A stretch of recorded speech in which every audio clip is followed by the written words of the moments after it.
कैसे हैं मेरे प्रिय भाई और बहनों, आप सभी को जय यीशु। आज आप सभी दोस्तों के लिए ऐसा एक कट्टर मुसलमान भाई का गवाही लेके आया हूं, जो कभी एक समय में मुसलमानों का लीडर था और वो अल्लाह के बारे में, कुरान के बारे में लोगों को शिक्षा देता था। लेकिन वो अपना जीवन में एक सच्चाई का खोज में था और ऐसा करते करते उस सच्चाई का खोज करते करते उन्होंने अंत में यीशु को पाया और यीशु मसीह को ही अपना उद्धारकर्ता के रूप में, यीशु मसीह को ही अपना मुक्तिदाता के रूप में स्वीकार किया। तो आइए हम लोग उसका जीवन का गवाही के बारे में जानते हैं, उसका मुंह से सुनते हैं कि ये कैसे हुआ। नूरुद्दीन मुगुड साहब, दादा साहब मुल्ला है। 1 किलोमीटर है मेरा नाम। सिर्फ आप मुल्ला कहेंगे तो चल जाएगा जी। मैं मस्जिद में मुल्ला था, नमाज पढ़ाया करता था, अज़ान भी मैं ही देता था। मुसलमानों को देखें हैं आप? यस और नो? अंग्रेजी भी जानते हैं आप? बहुत अच्छा लग रहा है जी मुझे। मैं अज़ान भी देता था, नमाज भी मैं ही पढ़ाता था। चर्च में घंटी बजाने वाला एक होता है और स्टेज पे आकर सरमन देने वाला दूसरा होता है। मस्जिद में भी वैसे ही होता है, अज़ान देने वाला एक होता है और नमाज पढ़ाने वाला दूसरा होता है। हमारे मस्जिद में कोई नहीं थे, अज़ान भी मैं ही देता था, नमाज भी मैं ही पढ़ाता था। अल्लाहु अकबर, अल्लाहु अकबर कह देता था और नमाज भी मैं ही पढ़ाता था। 17 साल की उम्र तक मेरे गांव में मुझे यह भी पता नहीं था कि हिंदू और मुसलमान को छोड़कर दुनिया में कोई और जात है, कौम है, मजहब है। इतना अनजान था मैं, इतना अनपढ़ था मैं, इतना गरीब या उस इनसिग्निफिकेंट इलाके से आया हुआ इंसान था। मैं 17 साल की उम्र तक यीशु मसीह के बारे में बिल्कुल न जानने वाला, आज हजारों की तादाद में ऐसे लोगों को यीशु मसीह के बारे में बताने के लिए परमेश्वर मुझे सहायता किया। मैं परमेश्वर का धन्यवाद देना चाहता हूं। बाजू गांव में मस्जिद में नमाज के लिए बहुत सारे लोग आ रहे हैं। मैं लोगों से कहता था बस बाजू गांव में लोग आ रहे हैं, लेकिन हमारे मस्जिद को नहीं आ रहे। तबलीग जमात में घुस गया मैं। तबलीग जमात एक इस्लामिक ऑर्गेनाइजेशन है जिसको ग्रास रूट मूवमेंट कहते हैं। 157 ममालिकों में, मुल्कों में आज ये ऑर्गेनाइजेशन फैली हुई है। उसमें मैं काम करना शुरू कर दिया और हर मुसलमानों के घर घर जाकर बुलाता था। और ये तबलीग जमात का एक स्लोगन है, मुसलमानों मुसलमान बनो। मुसलमानों मुसलमान बनो कहते थे। मैं भी एक ऐसे शुरू कर दिया। और जिहाद के बारे में मुझे ज़्यादा पसंद नहीं आया। उसके बारे में आप तमाम को ज़्यादा मालूमात नहीं होगी। इतना ही है कि इस्लाम फैलाने के लिए जो कुछ होता है वो करो, जिहाद भी करना है तो कर दो। ऐसा एक अकीदा, ऐसा एक विश्वास मुसलमानों के बीच में है। मुझे बिल्कुल उसके बारे में पसंद नहीं आया। बहुत सारे सवालात मेरे मन में उग रहे थे। अल्लाह के नाम से अल्लाह के बंदों को कत्ल करना, नऊजुबिल्लाह, या कभी भी कबूलियत के लायक नहीं है, कबूल कर नहीं सकते। ऐसे कश्मकश हो रही थी।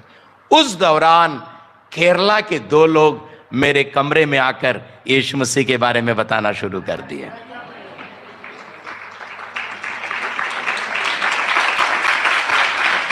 उनकी भाषा मुझे नहीं आती थी, मेरी भाषा उनको नहीं आती थी। मलयालियों को, चंद मलयाली हैं, मलयालम छोड़कर दूसरी भाषा आती नहीं। और मुझे अंग्रेजी तो बिल्कुल आता नहीं था उस वक्त। ज्यादातर उन्होंने मुझे थोड़ा बहुत बताना शुरू कर दिया। उनको पता चला कि मुझे कुछ मालूम नहीं हो रहा है। उसके बाद एक भाई को ले आए जिसका नाम सिराजुद्दीन अंसारी था, जो वेस्ट बंगाल के थे। वो खुद मुसलमान थे। यीशु मसीह को कबूल करके एसएबीसी में बीडी की, बैचलर ऑफ डिविनिटी कहते हैं, बाइबल के सिलसिले में जुड़ी हुई है डिग्री है वो। उस डिग्री को पढ़ने के लिए एसएबीसी में पढ़ाई कर रहे थे। वो भाई को मेरे पास ले आए। उन्होंने आकर यीशु मसीह के बारे में मुझे कुरान से बताना शुरू कर दिए यीशु मसीह के बारे में भी कुरान में बहुत सारी चीजें बताई गई हैं। मसीह माजिजाना तरीके से बगैर बाप के पैदा हो गए, मतलब आश्चर्य तरीके से पैदा हो गए, बगैर पाप के उन्होंने जिंदगी गुजारी, मुआजिज़े करामात चमत्कार किए, अंधों को आंख दिए, लंगड़ों को पैर दिए, भूखों को खाना खिलाए, कोढ़ी की बीमारी को शिफा दिए, अच्छे अच्छे काम किए, अच्छी अच्छी तालीम दिए। उसके बाद अल्लाह ताला उन्हें उठा लिया और आसमान पर चले गए और दोबारा इस दुनिया में आने वाले हैं। ये तमाम चीज़ें जो इस्लाम के अकीदे विश्वास के मुताबिक है, सिराजुद्दीन अंसारी आकर मुझसे कहना शुरू कर दिए। वो चले जाने के बाद दो बातें मेरे दिल में चिपक गई। एक बात, मुसलमानों के अकीदे या विश्वास के मुताबिक अल्लाह ताला इस दुनिया में 1,24,000 पैगंबर या संदेशों को इस दुनिया में भेजा है और उसमें से एक है यीशु मसीह। कहते हैं, मेरे मन में सवाल ये आ गया, 1,24,000 पैगंबर अल्लाह ताला इस दुनिया में भेजा है, लेकिन माजिजाना तरीके से, आश्चर्य तरीके से बगैर बाप के पैदा हुआ एक ही पैगंबर, एक ही वली अल्लाह, एक ही नबी, वो यीशु मसीह है। 1,24,000 पैगंबर अल्लाह ताला इस दुनिया में भेजा है, लेकिन दोबारा इस दुनिया में आने का वादा सिर्फ एक नबी किए हैं, वो यीशु मसीह हैं। ये सवाल मेरे मन में उगना शुरू हुआ, क्यों? Why why why why he alone?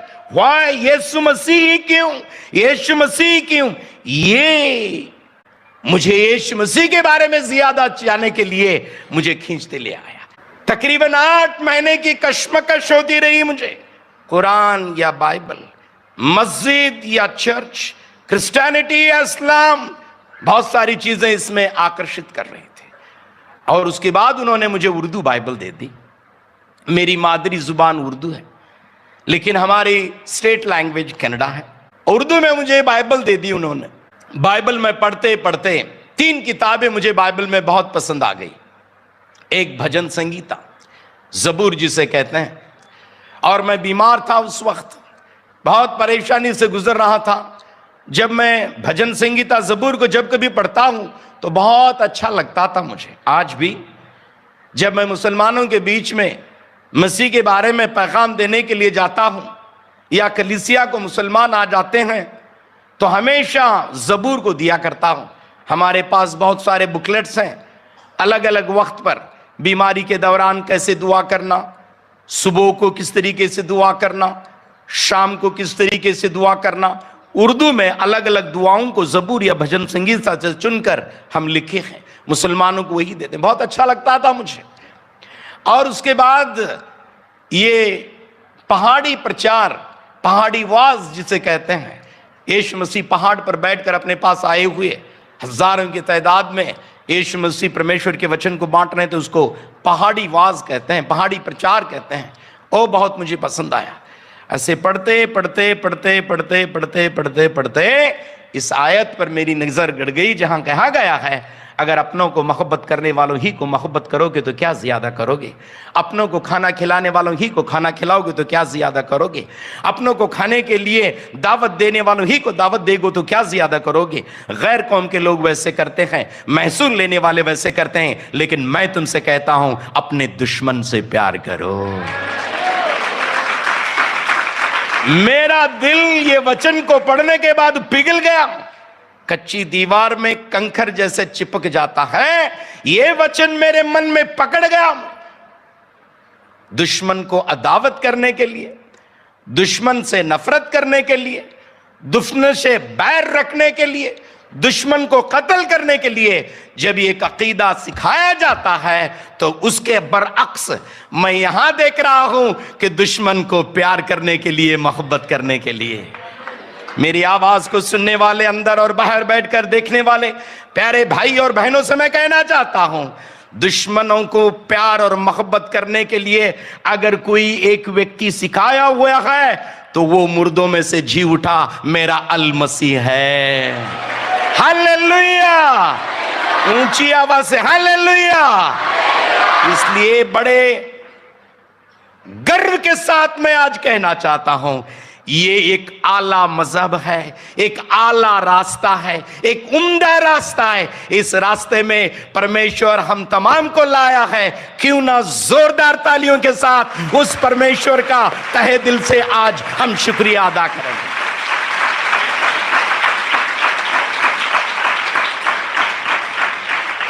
फिर 40 साल हो गए मैं इस रास्ते में आकर ईमानदारी से आपके सामने बताना चाहता हूं कि मेरी जिंदगी में एक भी दिन ऐसा नहीं गुजरा जहां इस्लाम और क्रिश्चियनिटी को मैं कंपेयर नहीं किया हूं। और जब कभी कंपेयर करके पढ़ता हूं तो मेरा विश्वास, मेरा अकीदा, मेरी आशा, मेरी उम्मीद दिन ब दिन बढ़ते ही जाती है। इस पवित्र रास्ते के लिए मैं परमेश्वर का धन्यवाद देना चाहता हूं। Hallelujah, hallelujah.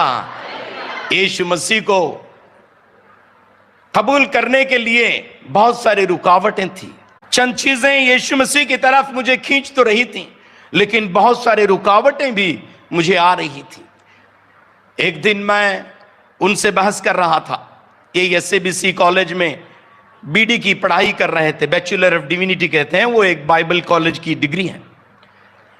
और हमेशा आया करते थे, बुधवार के दिन आया करते थे, बहस होती थी कुरान, बाइबल, इसके बारे में और की क्रिया करते थे। एक दिन उन्होंने बताया कि भाई मुल्ला साहब, हम आपके साथ बहस करने के लिए हमारे पास वक्त नहीं है, हमें बाइबल कॉलेज जाना है, अगर नहीं जाएंगे तो वहाँ परेशानी हो जाएगी, अगर बहस करना है तो दोबारा कर देंगे, अब हम दुआ करने के लिए जा रहे हैं, अगर आप हमारे साथ दुआ करना चाहते हैं तो दुआ कर लो, या नहीं तो आप मेहरबानी करके चले जाइएगा। उन्होंने बताया।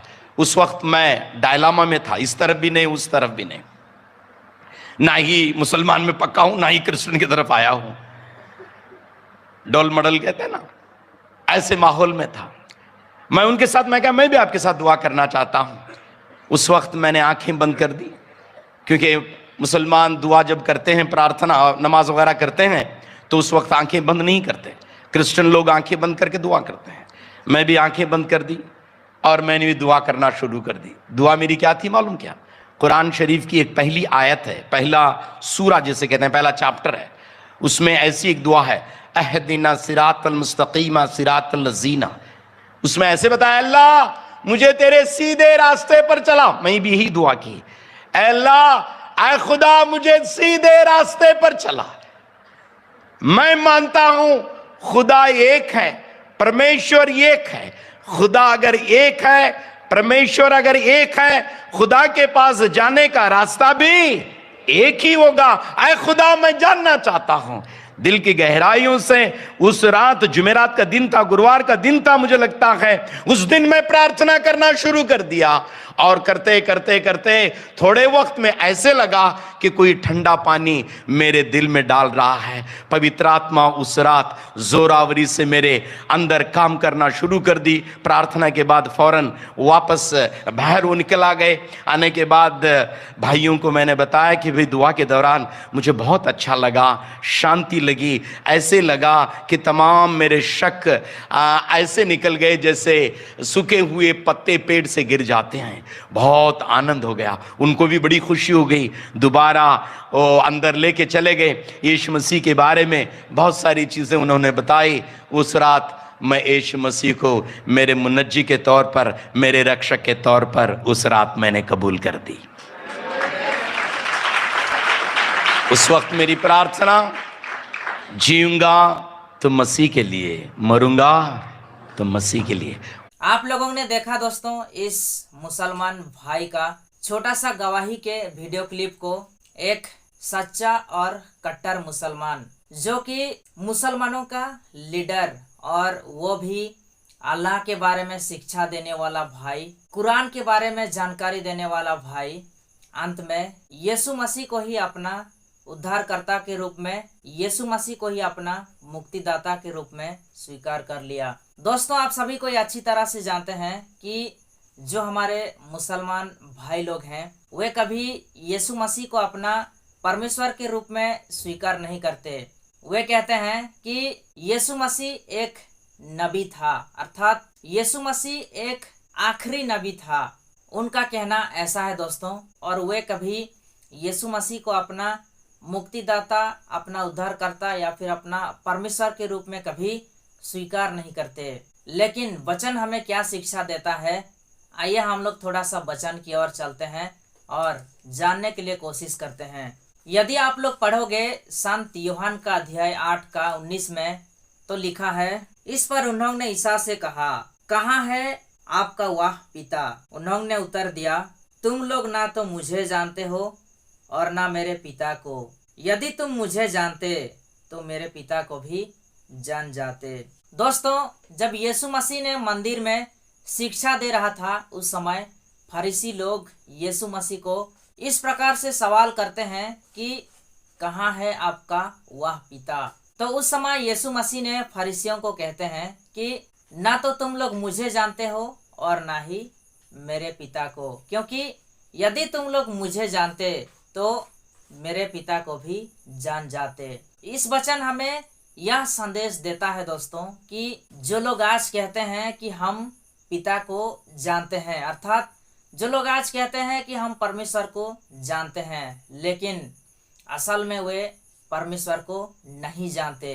क्योंकि जो लोग यीशु मसीह को नहीं जानते हैं, जो लोग यीशु मसीह को परमेश्वर के रूप में स्वीकार नहीं करते हैं, वे पिता को भी नहीं जानते। और यदि वे यीशु मसीह को जानते तो पिता को भी जान जाते। इससे स्पष्ट पता चलता है दोस्तों कि जो लोग यीशु मसीह को परमेश्वर के रूप में स्वीकार नहीं करते हैं, जो लोग यीशु मसीह को उद्धारकर्ता के रूप में स्वीकार नहीं करते हैं, वे पिता को भी नहीं जानते हैं। वे कहते तो हैं कि हम पिता को जानते हैं, हम परमेश्वर को जानते हैं, लेकिन असल में वे परमेश्वर को भी नहीं जानते, असल में वे पिता को भी नहीं जानते। यीशु मसीह को ही नहीं जानते हैं, यीशु मसीह को ही नहीं पहचानते हैं, इसलिए पिता को भी नहीं जानते हैं, पिता को भी नहीं पहचानते हैं। दोस्तों, हम लोग इसके बारे में और थोड़ा सा अधिक जानकारी के लिए और एक वचन को पढ़ते हैं और उस वचन क्या कहता है उसके बारे में थोड़ा सा हम लोग जानने के लिए कोशिश करते हैं। यदि आप लोग पढ़ोगे संत यूहन्ना लिखित सुसमाचार का अध्याय 14 का 6 और 7 में, तो लिखा है, ईसा ने उससे कहा, मार्ग, सत्य और जीवन मैं हूँ, मुझसे होकर गए बिना कोई पिता के पास नहीं आ सकता। यदि तुम मुझे पहचानते हो तो मेरे पिता को भी पहचानोगे। अब तो तुम लोगों ने उसे पहचाना भी है और देखा भी है। यीशु मसीह यहाँ पे कहते हैं कि मार्ग, सत्य और जीवन मैं हूँ, मुझसे होकर गए बिना कोई पिता के पास नहीं आ सकता। अर्थात लोग जिस मार्ग की खोज में है, जिस सत्य के खोज में है, जिस जीवन की खोज में है, वो सब कुछ यीशु मसीह के पास मिलेगा। वो सब कुछ यीशु मसीह के ऊपर विश्वास करने से ही मिलेगा। और यदि कोई यीशु मसीह को स्वीकार करता है तो उसी के द्वारा ही वो पिता के पास आ सकता है, अन्यथा वो नहीं आ सकता। आगे यीशु मसीह कहते हैं कि यदि तुम मुझे पहचानते हो तो मेरे पिता को भी पहचानोगे। अब तो तुम लोगों ने उसे पहचाना भी है और देखा भी है। यीशु मसीह कहते हैं कि यदि तुम मुझे पहचानते हो, यदि तुम लोग यीशु मसीह को पहचानते हो तो तुम लोग पिता को भी पहचानोगे। अर्थात जो लोग यीशु मसीह को स्वीकार नहीं करते हैं, यीशु मसीह को इनकार करते हैं, वे कभी पिता को भी नहीं पहचानते हैं। क्योंकि वचन स्पष्ट कह रहा है कि यदि कोई यीशु मसीह को पहचानता है, यीशु मसीह को स्वीकार करता है, तो वो श्योरली पिता को भी स्वीकार करेगा, वो पिता को भी पहचानेगा। लेकिन यदि कोई सच में यीशु मसीह को स्वीकार ही नहीं करता तो वो कभी पिता को भी नहीं स्वीकार करेगा, तो वो कभी पिता को भी नहीं पहचानेगा। अर्थात वो पिता को पहचानता ही नहीं है। वो कहता तो है कि मैं पिता को पहचानता हूँ, मैं परमेश्वर को जानता हूँ, लेकिन असल में वो पिता को नहीं जानता, असल में वो पिता को नहीं पहचानता। दोस्तों, यहाँ से ही ये बात खत्म नहीं होता, क्योंकि अभी इसके बाद में और एक सवाल मन में पैदा होता है कि यदि कोई यीशु मसीह को ही स्वीकार नहीं करता है तो वो पिता के पास नहीं आ सकता, वो स्वर्ग का राज में प्रवेश नहीं कर सकता। तो मन में अभी यह सवाल उठता है कि इस संसार में बहुत सारे ऐसे लोग हैं जो लोग कि यीशु मसीह को ही नहीं जानते हैं, यीशु मसीह को अपना परमेश्वर के रूप में, अपना भगवान के रूप में स्वीकार नहीं करते हैं। तो उनका क्या होगा? क्योंकि वचन हमें स्पष्ट कर रहा है कि मार्ग, सत्य और जीवन यीशु मसीह ही है, उससे होकर गए बिना कोई पिता के पास नहीं जा सकता। तो जो लोग यीशु मसीह को जानते ही नहीं कि यीशु मसीह ही एकलौता सच्चा और जीवित परमेश्वर हैं, तो उनका क्या होगा? क्या वे स्वर्ग का राज में प्रवेश कर पाएंगे या फिर नहीं? आइए हम लोग उसके बारे में जानने के लिए और एक वचन को थोड़ा सा पढ़ते हैं और उस वचन हमें क्या जानकारी देता है, इन सब बातों को लेकर उसके बारे में थोड़ा सा हम लोग जानने के लिए कोशिश करते हैं। संत यूहन्ना लिखित सुसमाचार का अध्याय 15 का 22 से 24 में लिखा है, यदि मैं नहीं आता और उन्हें शिक्षा नहीं देता तो उन्हें पाप नहीं लगता, परंतु अब तो उनके पास अपने पाप का कोई बहाना नहीं। जो मुझसे बैर करता है वह मेरे पिता से भी बैर करता है। यदि मैंने उनके सामने वे महान कार्य नहीं किए होते जिन्हें किसी और ने कभी नहीं किया, तो उन्हें पाप नहीं लगता, परंतु अब तो उन्होंने देखकर भी मुझसे और मेरे पिता से बैर किया है। हमारे अंदर जितने भी सवाल हैं, डाउट्स हैं कि जो लोग यीशु मसीह के बारे में नहीं जानते हैं, वे कैसे स्वर्ग का राज में प्रवेश करेंगे, वे कैसे पिता के पास पहुंच सकते हैं, इस वचन के अंदर में उस सवाल का जवाब मिल जाएगा। दोस्तों, वचन कहता है कि यदि यीशु मसीह इस संसार में नहीं आते और उन्हें शिक्षा नहीं देते तो उन्हें पाप नहीं लगता, परंतु अब उनके पास उनका पाप का कोई बहाना ही नहीं है। इसका मतलब यह है दोस्तों कि आज इस संसार में कौन ऐसा व्यक्ति है जो कि यीशु मसीह के बारे में नहीं जानता? आज इस संसार में कोई ऐसा एक व्यक्ति भी नहीं है जो कि यीशु मसीह के बारे में नहीं सुना हो, यीशु मसीह के बारे में नहीं जाना हो, अर्थात यीशु मसीह का नाम तक भी नहीं सुना हो। कौन ऐसा व्यक्ति है? ऐसा शायद ही शायद कोई व्यक्ति होगा जो कि यीशु मसीह के बारे में नहीं जानता होगा कि यीशु मसीह परमेश्वर हैं, यीशु मसीह भगवान है। आज इस संसार में कौन ऐसा व्यक्ति है जो कि नहीं जानता होगा?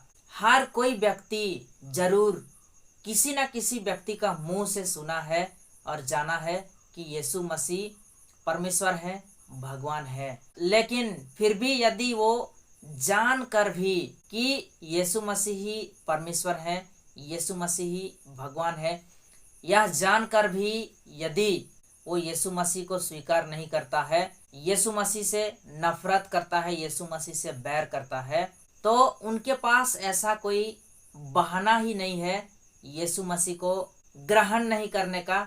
उनके पास ऐसा कोई बहाना ही नहीं है यीशु मसीह को स्वीकार नहीं करने का। यदि कोई यीशु मसीह को सच में अब तक नहीं जानता है, यीशु मसीह का नाम तक भी नहीं सुना है, तो वो व्यक्ति जरूर स्वर्ग जाएगा दोस्तों।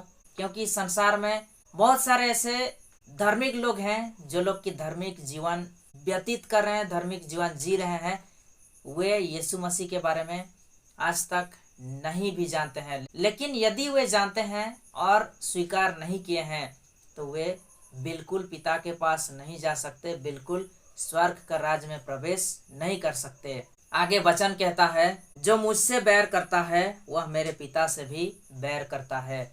जो यीशु मसीह से नफरत करता है, यीशु मसीह को बैर करता है, वो पिता को भी नफरत करता है। यदि मैंने उनके सामने वे महान कार्य नहीं किए होते जिन्हें किसी और ने कभी नहीं किया, तो उन्हें पाप नहीं लगता। यीशु मसीह कहते हैं कि यदि यीशु मसीह उनके सामने यह महान कार्य नहीं किए होते जिन्हें किसी और ने कभी नहीं किया, तो उन्हें पाप नहीं लगता, परंतु अब तो उन्होंने देखकर भी मुझसे और मेरे पिता से बैर किया है। परंतु अब लोग देख चुके हैं कि यीशु मसीह ने जो महान कार्य किया है, अभी भी कर रहे हैं, लेकिन फिर भी यदि लोग इसको देखकर भी अनदेखा करते हैं और यीशु मसीह से नफरत करते हैं, तो उनके पास कोई बहाना ही नहीं यीशु मसीह को ग्रहण नहीं करने का। उनके पास में कोई बहाना ही नहीं यीशु मसीह को स्वीकार नहीं करने का। दोस्तों, मैं चाहता हूं कि आप लोग इस वीडियो को ज़्यादा से ज़्यादा लोगों तक शेयर करें। मिलते हैं हम लोग नेक्स्ट वीडियो में। आप सभी को फिर से एक बार जय यीशु, धन्यवाद।